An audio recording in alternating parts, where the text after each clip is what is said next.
ব্যাপারে দেশের মানুষের আশা বা অ্যাসপিরেশন সম্পূর্ণ আলাদা।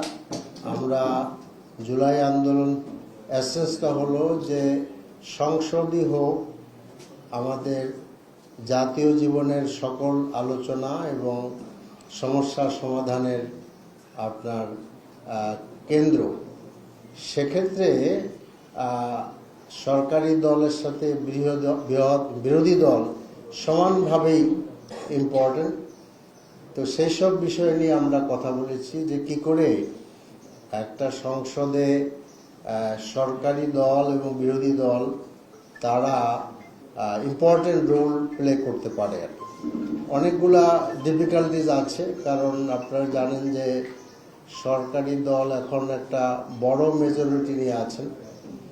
সেক্ষেত্রে কোনো একটি বিষয় নিয়ে আলোচনা করতে গেলে সকল কিছুই সরকারি দলের উপরে নির্ভর করছে। কাজে সেক্ষেত্রে আমরা রুলস অফ প্রসিডিউরের ব্যাপারেও অনেক পরিবর্তনের প্রয়োজনীয়তার কথা সেখানে আলোচনা হয়েছে। সেগুলোর ব্যাপারে আমরা আমাদের সাজেশন দিয়েছি।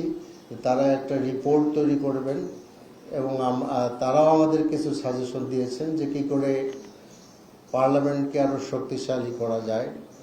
তো সেই সব বিষয় নিয়ে আমরা কথা বলেছি। এখন আমাদের এই সংসদে সবচেয়ে বড় বিষয় যেটা আমাদের সামনে এসেছে যে সেটা হলো যে জুলাই সনদকে বাস্তবায়ন করা। আমরা দেখেছি যে প্রথম দিন থেকেই একটা ভিন্ন দিকে সরকারি দল হাঁটা শুরু করেছেন। তারা জুলাই সনদের জন্য যে সংস্কার পরিষদ সেখানে তারা শপথ নেননি এবং এখনও বিভিন্ন আলোচনা এবং অলরেডি একটা প্রস্তাব তারা নিয়ে আসবেন যেটা হলো আপনার এই গণভোটকে আপনার গণভোটের অধ্যাদেশকে বাতিল করার প্রস্তাব। এই সমস্ত বিষয় আসছে, এগুলো নিয়ে আমরা আলোচনা করছি। This is very very important, কারণ এত রক্ত, এত আপনার আহত লোকের মিছিল আমাদের সামনে আছে। এত কিছুর পরে যদি আমরা এই পার্লামেন্টের জুলাই সনদেরটা বাস্তবায়ন করতে না পারি তাহলে জাতির জন্য খুব হতাশাজনক হয়ে যাবে আর কি। নগদ নিয়ে এলো হার না মানা হার অফার। সর্বনিম্ন 10,000 টাকা রেমিটেন্স নগদে পাঠালে থাকছে স্বর্ণের হার জেতার সুযোগ।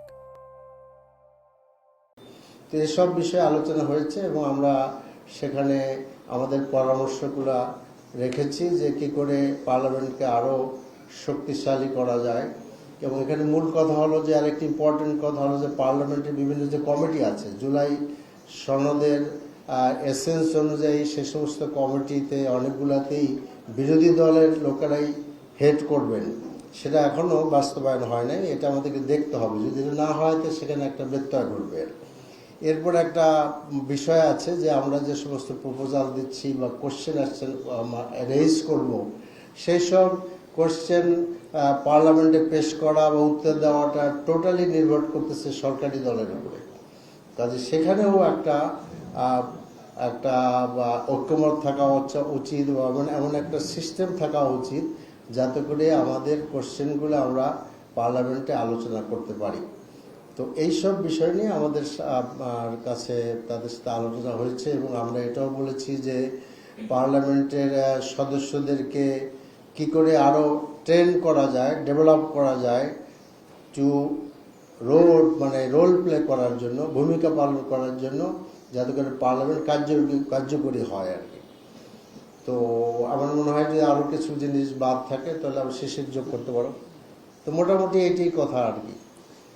তো তারা আমাদের কথা নোট করেছেন, অ্যাগ্রি করেছেন এবং তারা একটা রিপোর্ট তৈরি করবেন এবং আমরা আশা করছি যে এভাবে একটি প্রসিডিউরের মাধ্যমে বাংলাদেশের ত্রয়োদশ জাতীয় সংসদটা একটি উল্লেখযোগ্য ভূমিকা পালন করতে পারবে। কারণ জামাত প্রথম থেকেই যেটা মনে করছে যে পার্লামেন্ট আমাদের জন্য সকল বিষয়ের কেন্দ্রবিন্দু হয়, সকল আলোচনা, সকল সমস্যার সমাধানের কেন্দ্রবিন্দু হয়। কারণ আমরা আর সেই যে পুরাতন প্র্যাকটিস যে সব কিছুর জন্যই রাস্তায় নেমে আসা, এটা আমরা করতে চাচ্ছি না। তো সেই আশাটা আমরা এখনো ব্যক্ত করতে চাই যে গুড উইশেসটা হবে। আরেকটা ইম্পর্টেন্ট ব্যাপার হলো যে এটা প্র্যাকটিস আপনারা দেখবেন যে আমরা সবসময় বলি যে আমরা ওয়েস্টমিনিস্টার সিস্টেমকে ফলো করি। In the Westminster system, in the British parliament, যখন অপোজিশন লিডার কোনো কথা বলেন, যখন তিনি কোনো কোয়েশ্চেন রেজ করেন, তখন ইনভেরিয়েবলি তিনি prime minister who is the leader of the opposition, তিনি উত্তর দেন। কিন্তু আমরা প্রথম 2 দিনই দেখলাম যে প্রাইম মিনিস্টার কিছুই বলছেন না, তিনি মোটামুটি চুপচাপই থাকছেন। তো অন্য কেউ বলছেন, অন্য একজন। এইটা আসলে পার্লামেন্টের প্র্যাকটিস না, কারণ এটা একটা ইম্পর্টেন্ট থিং ইজ দ্যাট যে আমাদের অপোজিশন লিডারের উত্তরটা পজিশনের লিডারই দিবেন, এটাই স্বাভাবিক। এবং এটা আমরা এখনো আশা করছি, এই বিষয়টা আমরা যেখানে বসে একটা পার্লামেন্ট লাইব্রেরি আছে, সেই লাইব্রেরিটাও আমাদের ইউজ করতে হবে। আর একটা ইম্পর্টেন্ট ব্যাপার হলো যে বাংলাদেশে যদি আমরা পার্লামেন্টে ভালো ভূমিকা পালন করতে চাই, তাহলে আমাদের access to the ministry is important, which is যেটাকে বলা হয় শ্যাডো মিনিস্ট্রি সিস্টেম। কিন্তু বাংলাদেশে সেটার কোনো লিগ্যাল আপনার নাই, এর সুযোগ নাই। এবং জামাত প্রথম থেকে মনে করছে যে that should B A legal shadow ministry system, যাতে করে আমরা মিনিস্ট্রিতে প্রয়োজনীয় ইনফরমেশনগুলো পেতে পারি এবং সংসদের ভিতরে আমরা prior to discussion in the committee and parliament আমরা প্রিপারেশন নিতে পারি। কারণ অন্ধকারে তো আসলে কোনো কিছু করা যায় না। অর্থাৎ আমরা বলতে চাচ্ছি যে পার্লামেন্টের সিস্টেম দেশের আপনার সব কিছুটা যেন আমরা ধীরে ধীরে সামনের দিকে যেতে পারি, আমরা আর পিছনের দিকে যেতে চাই না। কাজে আমরা সেই চেষ্টাই করতে চাচ্ছি।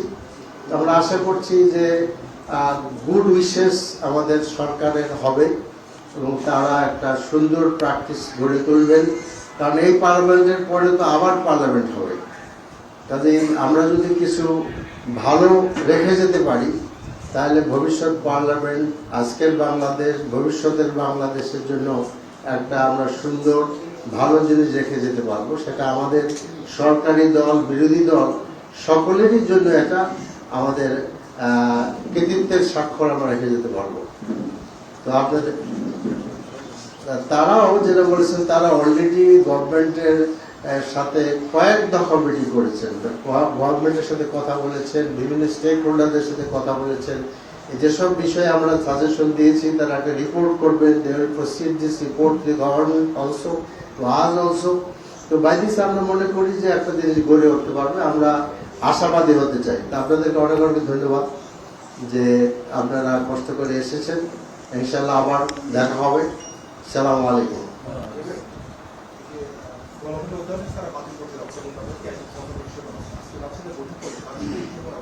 জি, আমরা এটা বলেছি, গভর্নমেন্টের গণভোটের অধ্যাদেশ বাতিল করার যে আপনার তারা প্রস্তাব নিয়ে এসছেন অলরেডি আমাদের কাছে যেটা আছে সেটা আমরা বলেছি আর কি।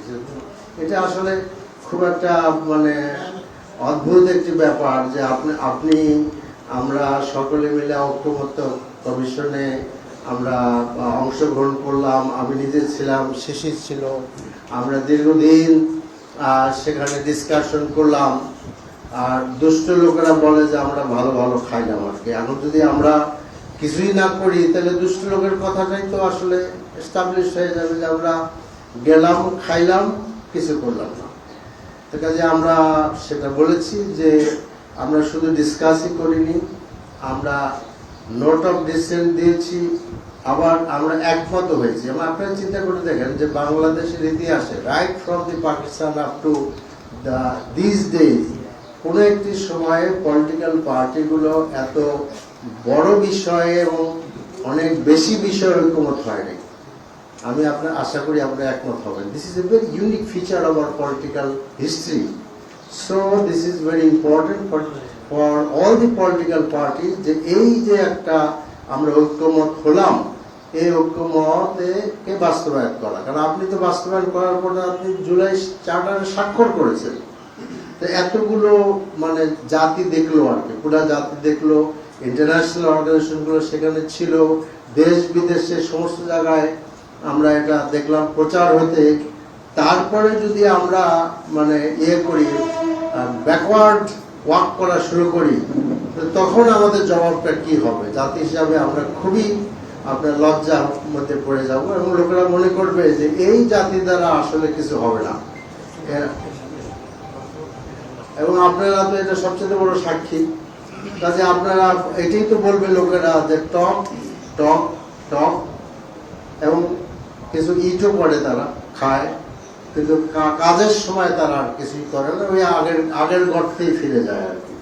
কাজে জাতি যেন আগের গর্তে ফিরে যেতে না পারে সেই প্রত্যাশায় আমাদের থাকবে, এবং তার সবচেয়ে বড় দায়িত্ব সরকারি দলের। আমরা তো ওপেনলি বলছি যে আমরা এর সাথে আছি, সংসদের ভিতরে বলেছি, বাইরে বলেছি, আবারও বলবো, এবং এখনো আশাবাদী হতে চাই যে আমরা যেন জুলাইয়ের সাথে আপনার মানে এসেন্সের সাথে, জাতির আকাঙ্ক্ষার সাথে আমরা যেন মানে বিশ্বাসঘাতকতা না করি। কারণ মনে রাখতে হবে 69% অ্যাবাউট লোকেরা ভোট দিয়েছে হায়ের পক্ষে। তো 2/3 মেজরিটি যখন বিএনপির হয়, তখন এটা স্পষ্টতই বোঝা যায় যে বিএনপির বহু লোকেরা এখানে হা ভোট দিয়েছেন, এবং প্রাইম মিনিস্টার নিজে হা ভোটের পক্ষে ক্যাম্পেইন করেছেন। তাহলে সকলেকে গরল ভেল হয়ে গেল। এই যে জনগণের ভোট, আপনাদের লোকেরা ভোট দিলেন, সংবিধান যাই কিছু বলেন, সংবিধানের জনগণই তো আসলে সকল সার্বভৌমত্ব ক্ষমতার মালিক আর কি। তারা তো ভোট দিলেন। সংবিধান মাইনে তো আসলে জুলাই আন্দোলন হয় নাই, সংবিধান মাইনে তো আসলে 71-এর মুক্তিযুদ্ধ হয় নাই, সংবিধান মাইনে তো তারেক রহমানকে তো 17 বছর বাইরে রাখা হয় নাই, তাই না? এবং আমার তো মনে হয় যে যদি সংবিধানই থাকতো তাহলে আমাদের হোম মিনিস্টারকে তো আগরতলা থাকতে হইতো না, আর নাকি থাকতে হইতো। এবং যতদিন পর্যন্ত জুলাই আন্দোলন না হয়েছে ততদিন পর্যন্ত তারেক রহমান এবং সালাউদ্দিন সাহেব তো দেশে আসতে পারেননি। তো কাজে এই সব কিছু, এই যে গুণ খুম আয়নাঘর, এবং আপনারা দেখেন যে আশ্চর্যজনক ভাবে এই সমস্ত জিনিসের মধ্যে অ্যামেন্ডমেন্ট আনা হচ্ছে আর কি, বাতিল করতে চাচ্ছে এগুলা। এটা খুবই আনফর্চুনেট। কাজে আমরা জাতির জন্য এই বেদনাদায়ক ইতিহাস সৃষ্টির পূর্বেই আমাদের সকলের সুমতি হোক, এটা আমরা আশা করি।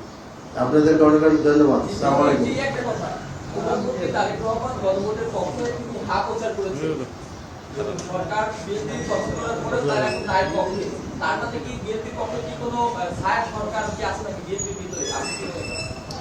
বিএনপির ভিতরে ছায়া সরকার আছে না কি আছে, এটা তো ভালো উত্তর তারাই দিতে পারবে।